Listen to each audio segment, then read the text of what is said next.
with your body. Oops.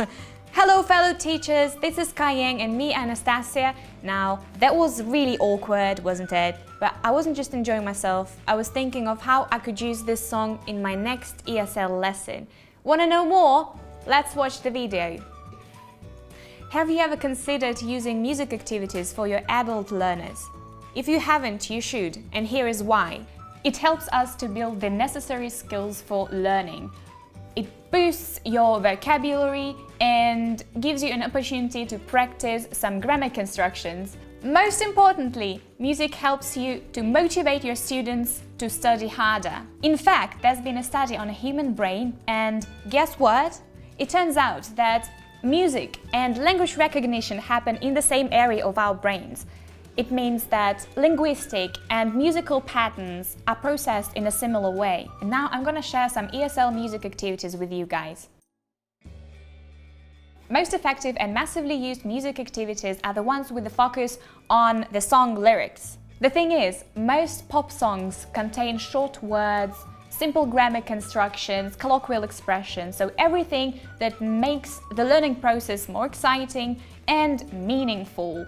Moreover, they share some similar features, which makes it particularly useful to use popular songs in your ESL classes. Here's an insight into a Skyeng typical music lesson. We have a multiple choice quiz for We Will Rock You. The students have to choose the correct word among the words that sound similar. Listening to this famous song of Eminem, students have to put the lines in the correct order. The next task is based on fast word recognition in the connected speech. So the iconic Billie Jean of Michael Jackson becomes a detective story. It's extremely important, though, that your song corresponds to your students' age group and social background. So make sure you choose the appropriate song to avoid culture shock and awkward situations. Using songs to review grammar constructions is also a great activity for all ages. Just this summer, children from Moscow Skyeng camp discovered conditionals with the help of their favorite pop songs. The key point here is that your students should be familiar both with the song because of its popularity and the grammar construction.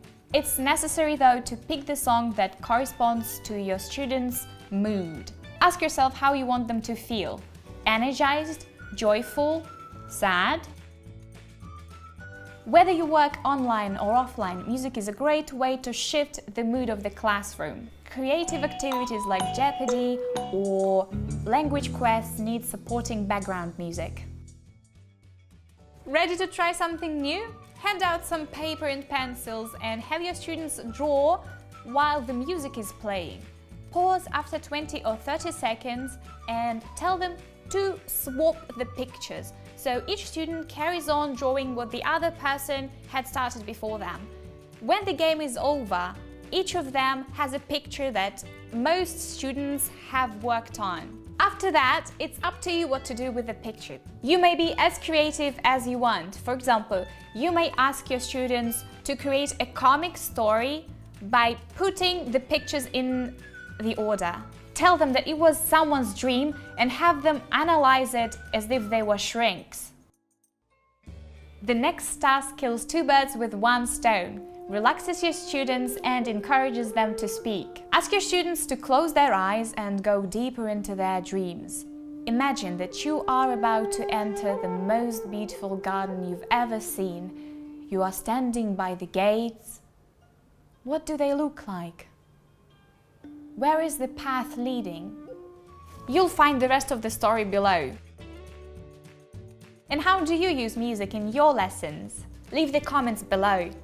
Enjoy teaching and stay tuned. Goodbye!